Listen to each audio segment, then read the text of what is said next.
ಇನ್ನು ಉತ್ತರ ಕನ್ನಡದಲ್ಲಿ ಕಾಂಗ್ರೆಸ್ ಅಭ್ಯರ್ಥಿ ಡಾಕ್ಟರ್ ಅಂಜಲಿ ನಿಂಬಾಳ್ಕರ್ ಅವರು ಕೂಡ ಅಬ್ಬರದಿಂದ ಪ್ರಚಾರವನ್ನ ನಡೆಸ್ತಾ ಇದ್ದಾರೆ. ಅಂಬೇಡ್ಕರ್ ಭಾವಚಿತ್ರಕ್ಕೆ ಪೂಜೆ ಸಲ್ಲಿಸಿದ್ದಾರೆ ಡಾಕ್ಟರ್ ಅಂಜಲಿ ನಿಂಬಾಳ್ಕರ್. ಅಂಬೇಡ್ಕರ್ ಭಾವಚಿತ್ರಕ್ಕೆ ಪುಷ್ಪಾರ್ಚನೆಯನ್ನ ಮಾಡಿ ಗೌರವವನ್ನ ಸಲ್ಲಿಕೆ ಮಾಡಿದ್ದಾರೆ. ಅಂಬೇಡ್ಕರ್ ಜಯಂತಿಯ ಪ್ರಯುಕ್ತ ಅಂಬೇಡ್ಕರ್ ಭಾವಚಿತ್ರಕ್ಕೆ ಪುಷ್ಪಾರ್ಚನೆ ಮಾಡಿದ್ದಾರೆ ಅಂಜಲಿ ನಿಂಬಾಳ್ಕರ್. ಹೊನ್ನಾವರ ತಾಲೂಕಿನ ಕೆಳಗಿನೂರು ಗ್ರಾಮದಲ್ಲಿ ಪೂಜೆಯನ್ನ ಸಲ್ಲಿಸಿದ್ದಾರೆ. ಅಂಜಲಿ ನಿಂಬಾಳ್ಕರ್ಗೆ ಈಗ ಸಾಥ್ ನೀಡಿದ್ದಾರೆ ಕಾಂಗ್ರೆಸ್ನ ನಾಯಕರು. ಅಂಜಲಿ ನಿಂಬಾಳ್ಕರ್ ಈಗ ಉತ್ತರ ಕನ್ನಡದಲ್ಲಿ ಅಭ್ಯರ್ಥಿಯಾಗಿ ಕಣಕ್ಕಿಳಿದಿದ್ದಾರೆ. ಕಾಂಗ್ರೆಸ್ನ ಅಭ್ಯರ್ಥಿಯಾಗಿರುವಂತಹ ಅಂಜಲಿ ನಿಂಬಾಳ್ಕರ್ಗೆ ಹೋದಲ್ಲಿ ಬಂದಲ್ಲಿ ಭರ್ಜರಿಯಾಗಿ ರೆಸ್ಪಾನ್ಸ್ ಸಿಗ್ತಾ ಇದೆ. ತಮ್ಮ ಕ್ಷೇತ್ರ ಖಾನಾಪುರದಲ್ಲಿ ಪ್ರಚಾರ ಮಾಡಿದ್ರು. ಅದಾದ ಬಳಿಕ ಈಗ ಹೊನ್ನಾವರ ತಾಲೂಕಿನ ಕೆಳಗಿನೂರು ಗ್ರಾಮದಲ್ಲೂ ಕೂಡ ಪೂಜೆ ಸಲ್ಲಿಸಿದ್ದಾರೆ.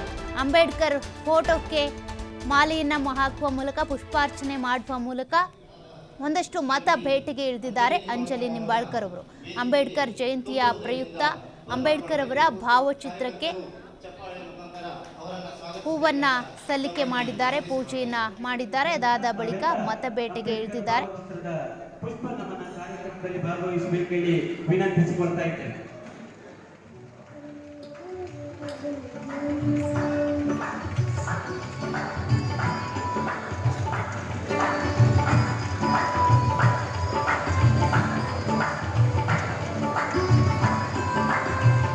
ಗಣ್ಯರನ್ನ ಈ ಸಂದರ್ಭದಲ್ಲಿ ದೇಶಪಾಂಡೆ ಅವರು, ಬಾಪುಗೆ ಹರಿಪ್ರಸಾದ್ ಸರ್ ಅವರು, ವೇದಿಕೆಯಲ್ಲಿರುವಂಥ ಎಲ್ಲ ಗೌರವಾನ್ವಿತ ಗಣ್ಯರು ಈ ಒಂದು ಕಾರ್ಯಕ್ರಮವನ್ನ ದೀಪ ಬೆಳಗಿಸುವ ಮೂಲಕ ಉದ್ಘಾಟನೆಯನ್ನ ಮಾಡ್ತಾ ಇದ್ದಾರೆ. ತಾವೆಲ್ಲ ಪಾಲ್ಗೊಳ್ಬೇಕು ವಿನಂತಿಸುತ್ತಾ, ದೀಪ ಬೆಳಗಿಸಿದ ನಂತರದಲ್ಲಿ ಇವತ್ತು ನಮಗೆಲ್ಲ ಆಯೋಗದ ಅಧ್ಯಕ್ಷ ಸನ್ಮಾನ್ಯ ಶ್ರೀ ದೇಶಪಾಂಡೆ ಅವರು, ಬಾಪುಗೆ ಹರಿಪ್ರಸಾದ್ ಸರ್ ಅವರು, ವೇದಿಕೆಯಲ್ಲಿರುವಂಥ ಎಲ್ಲ ಗೌರವಾನ್ವಿತ ಗಣ್ಯರು ಈ ಒಂದು ಕಾರ್ಯಕ್ರಮವನ್ನ ದೀಪ ಬೆಳಗಿಸುವ ಮೂಲಕ ಉದ್ಘಾಟನೆಯನ್ನ ಮಾಡ್ತಾ ಇದ್ದಾರೆ. ತಾವೆಲ್ಲ ಪಾಲ್ಗೊಳ್ಬೇಕು ವಿನಂತಿಸುತ್ತಾ, ತಾವೆಲ್ಲ ಅಂಬೇಡ್ಕರ್ ಭಾವಚಿತ್ರದ ಪುಷ್ಪ ನಮನ ಕಾರ್ಯಕ್ರಮದಲ್ಲಿ ಭಾಗವಹಿಸಬೇಕು ಹೇಳಿ ವಿನಂತಿಸಿಕೊಳ್ತಾ ಇದ್ದೇನೆ.